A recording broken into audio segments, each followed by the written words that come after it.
Chavit Singson nagsalita na sa pagkakadawit ni Atong Ang at Gretchen Barreto sa kaso. Sa patuloy na investigasyon ukol sa mga nawawalang sabungero, isang panibagong anggulo ang lumitaw. Sa isang ulat noong Hulyo 8, 2025, nabanggit ang pangalan ni Chavit Singson, Gretchen Barreto at Atong Ang.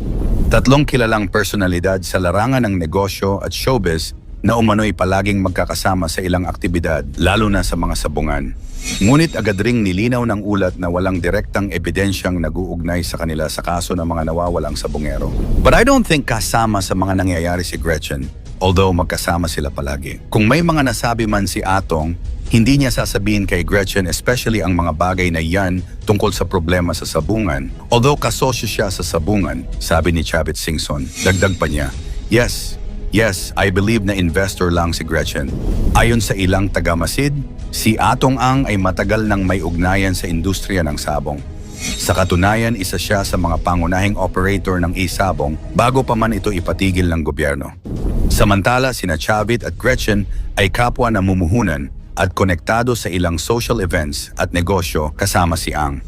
Walang direktang akusasyon, ngunit dahil sa taas ng kanilang impluensya, marami ang nagtatanong kung bakit tila untouchable ang mga personalidad na ito. Ito ay hindi simpleng chismis. Sa isang kaso ng malawakang pagkawala na kinasangkutan ng kasama sina Atong Ang at Gretchen Barreto sa usapin ng mga missing sabunghero dahil sa connection nila sa industriya ng online sabong, particular sa Pitmaster Group. Si Atong Ang ay kilala bilang isang makapangyarihang negosyante sa mundo ng sabong at iba pang negosyo, pero mas naging kontrobersyal ang pangalan niya dahil sa mga babaeng nauugnay sa kanya, lalo na mula sa showbiz. Si Gretchen Barreto ay isa sa mga pinakamatunog na pangalan sa industriya ng aliwan, hindi lang dahil sa kanyang ganda at karisma. Paulit-ulit na naiugnay si Gretchen kay Atong Ang, isang kilalang negosyante sa larangan ng sabong at kasino. Nagsimula ang lahat sa mga viral photos at videos kung saan makikita silang magkahawak kamay sa eroplano, magkatabi habang natutulog at magkasama sa sabungan events. Pinabulaanan ni Atong ang mga haka-haka at iginiit na magkaibigan at business partners lamang sila at pareho nilang sinabing walang romantic involvement. Gayunpaman, hindi pa rin tumitigil ang usap-usapan, lalo na nang makita silang magkasamang lumahok bilang principal sponsors sa isang kasal nitong 2024 at sa sabong events kung saan tinawag pa si Gretchen bilang Lady Tiger. Kahit pa may mga intriga, nananatili ang kanilang pahayag na magkaibigan lang sila. Narito naman ang mga babaeng dumaan sa buhay ni Atong Ang. Nicole Barreto. Si Nicole Barreto, pamangkin ni Gretchen, ang isa sa mga unang babaeng direktang inamin na naging karelasyon ni Atong Ang. Ayon sa mga ulat, tumagal ang relasyon nila ng halos 5 taon. Malapit daw si Atong sa buong pamilya Barreto noong panahong iyon at ilang beses ding nakita sa mga pampublikong okasyon kasama si Nicole. Ngunit matapos ang burol ng ama ni Nicole at Gretchen noong 2019, lumala ang tensyon sa pamilya nang dumating si Atong kasama si Gretchen, bagay na hindi ikinatuwa ni Nicole. Mula noon, tumanggi na si Atong na magsalita tungkol sa relasyon nila at sinabi na pareho na silang may sariling pamilya. Mariin niyang itinanggi na inagaw siya ni Gretchen mula kay Nicole at iginiit na hindi dapat matawag na girlfriend ang isang taong hindi niya talaga naging romantikong partner. Claudine Barreto, rumored undated, possibly early 2010. Walang malinaw na time frame pero lumabas sa mga revelasyon ng mismong mga Barreto na si Claudine, isa pang kapatid ni Gretchen at tita ni Nicole, ay minsan ding naiugnay kay Atong. Ayon sa ulat, si Marichi Barreto, ina ni Nicole, ang naglapit kay Claudine kay Atong para humingi ng tulong sa personal na problema nito kay Martin Castro. May mga kumalat na chismis na may namagitan sa kanila, ngunit hindi ito direktang kinumpirma ni Claudine o ni Atong. Sa isang punto, sinabi ni Gretchen na si Nicole ang umagaw kay Atong mula kay Claudine, dagdag pa sa gusot ng pamilya.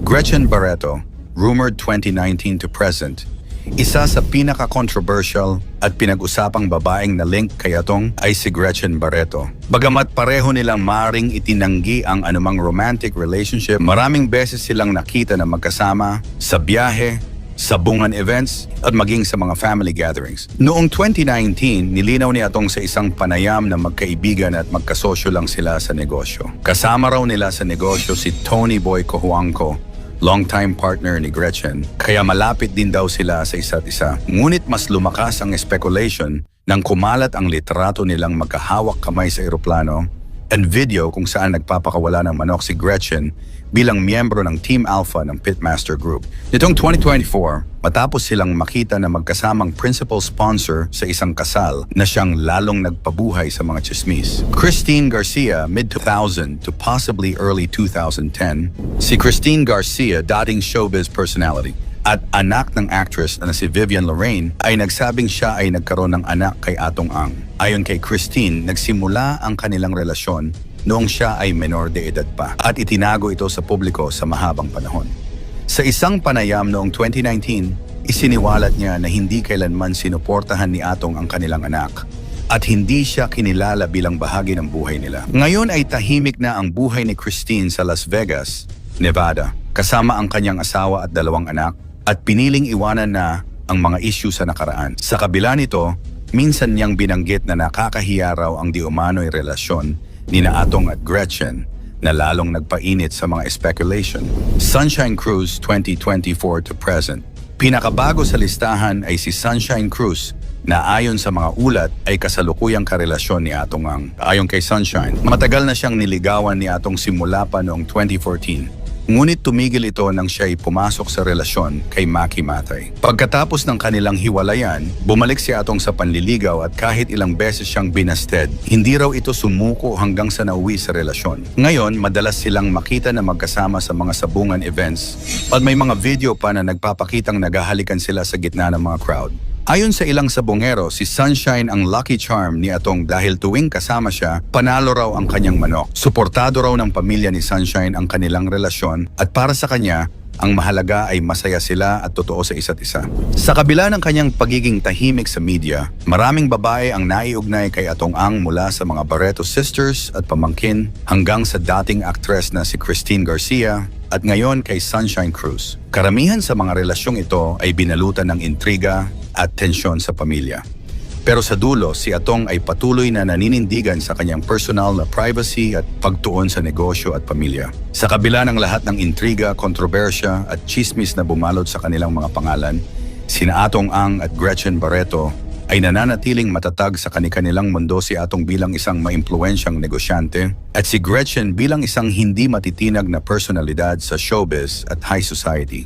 Bagamat maraming beses silang naipit sa issue mula sa mga relasyon hanggang sa kontrobersyal na pagkawala ng mga sabongero, pareho nilang piniling manahimik, umiwas sa gulo at patuloy na itaguyod ang imahe nilang gusto nilang panatilihin. Sa dulo, sila ay mga taong piniling tahakin ang sariling landas, kung saan ang totoo at hindi totoo ay nananatiling palaisipan para sa publiko. Kung nagustuhan mo ang ating video, huwag kalimutang mag-like and share. Maraming salamat at God bless.